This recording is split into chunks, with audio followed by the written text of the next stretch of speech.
Hello friends, welcome to Awdhesh Academy. Today we will study about parts of speech in brief. Now, learning about grammar and cramming up the rules can become a bit tedious and boring. But we have to understand few basic concepts to form a foundation and learn the practical uses of grammar. Now, let's begin with our first part of speech. The first is nouns. Nouns can be defined as names of person, places, things, animals or abstract ideas. Take this example. Amitabh Bachchan is one of the finest actors in India. Here, Amitabh Bachchan is a proper noun because it is specific name of a person, place or thing. Other examples could be Delhi, Mumbai, Gandhi, Einstein. All these are specific names and thus these are proper nouns. Now in this sentence, we also have the noun actors. Here, actors is a common noun because actors does not denote to a specific person but is generic. Like if we say books, trees and so on, all these are common nouns. Now if I say he is a member of the jury of the Filmfare Awards, now here jury is a collective noun because it denotes a group of nouns and thus it is a collective noun. And lastly, we have abstract nouns. Suppose we had a sentence, he has over 40 years of experience. Now here, experience is an abstract idea and thus it is an abstract noun. Other abstract nouns are success, failure, justice and so on. Now after noun, we have pronouns.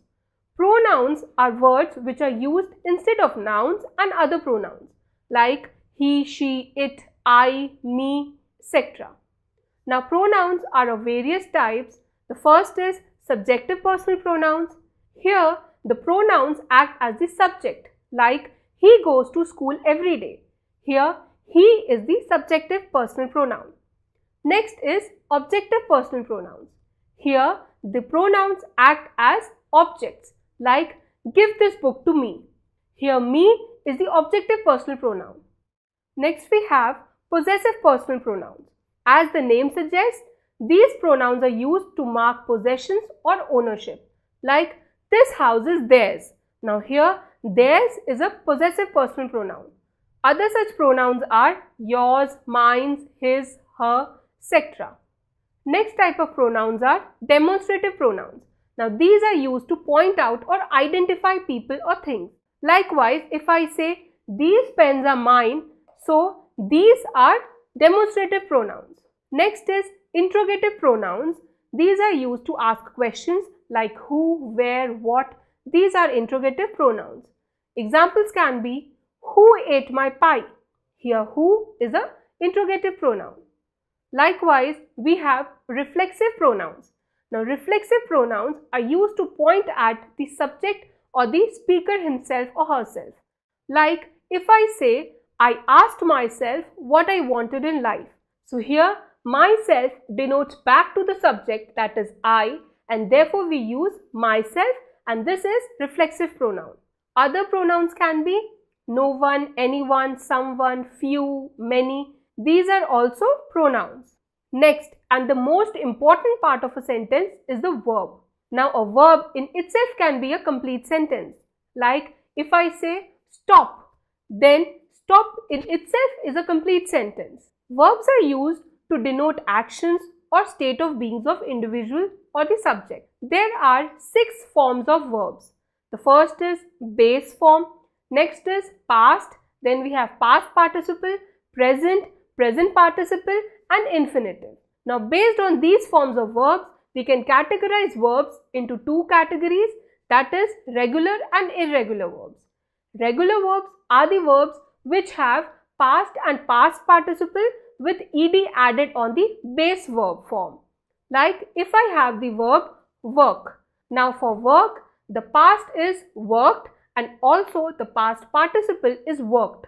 So when these two, that is past and past participle, are same, then we call it a regular verb. Otherwise, if there is no such pattern, then we call it irregular verb. Like suppose we have the verb know.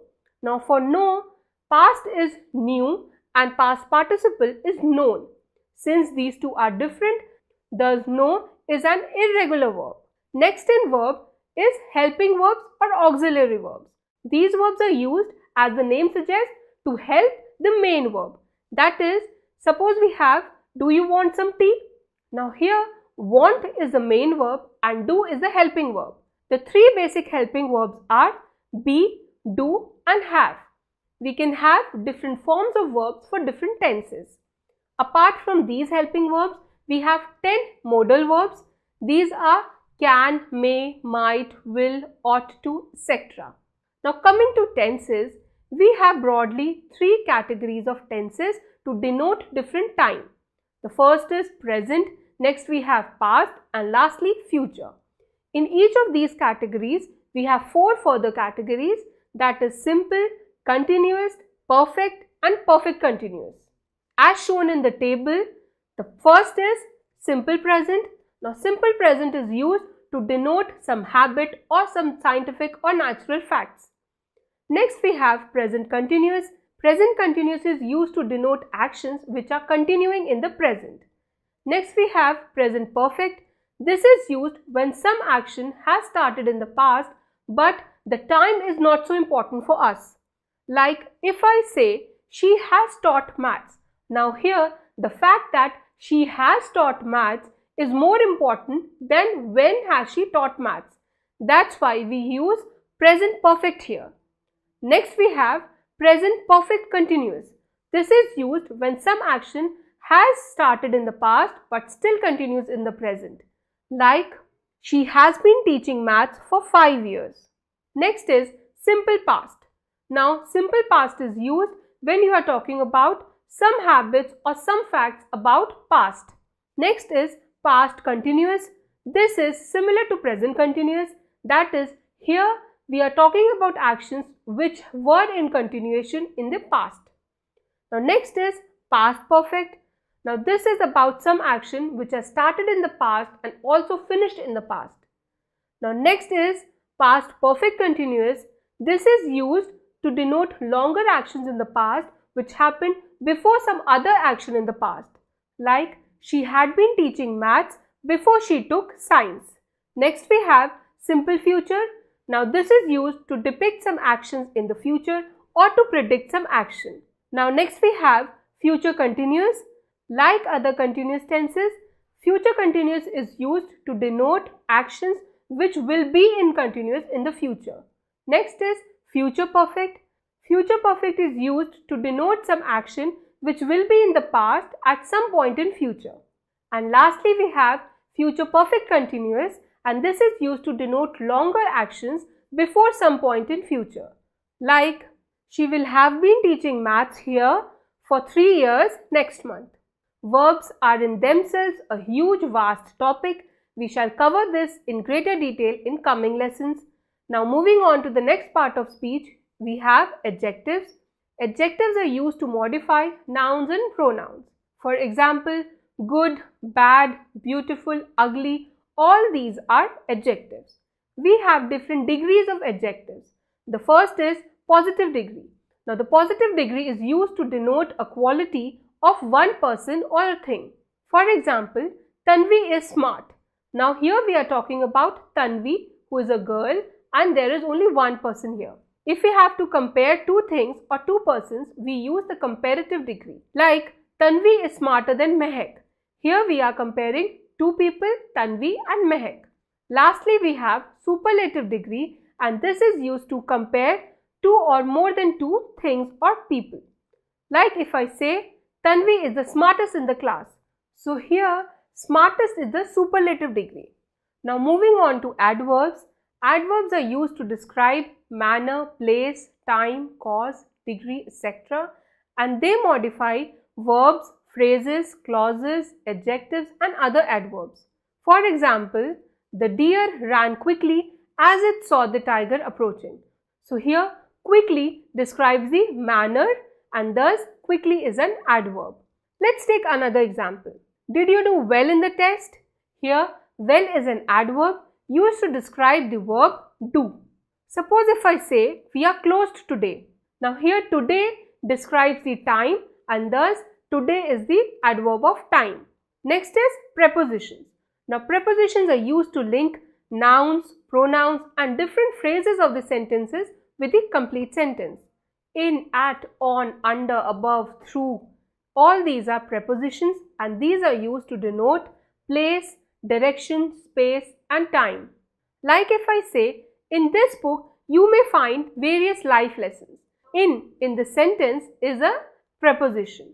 Now suppose if I place this pen on the book, then we will say this pen is on the book.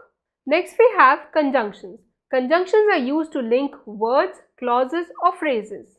For example, I love cakes and chocolates. Now here and connects two words, chocolates and cake, and thus and is a conjunction. There are some conjunctions which occur in pairs like neither nor, either or, not only but also, etc. Lastly, we have interjections. Now these are the words which are used to express emotions or moods and not just to convey the message. Like if I say, oh no, we lost the match. Now here the message is we lost the match, but oh no depicts the disappointment or the emotions. Likewise, if I say, ouch, that hurt. Now here ouch is an interjection. So in this way we have covered all the parts of speech. You may find a detailed description on our website in the notes section, and we shall discuss about these parts of speech at greater detail in the next lesson. So keep watching and stay tuned.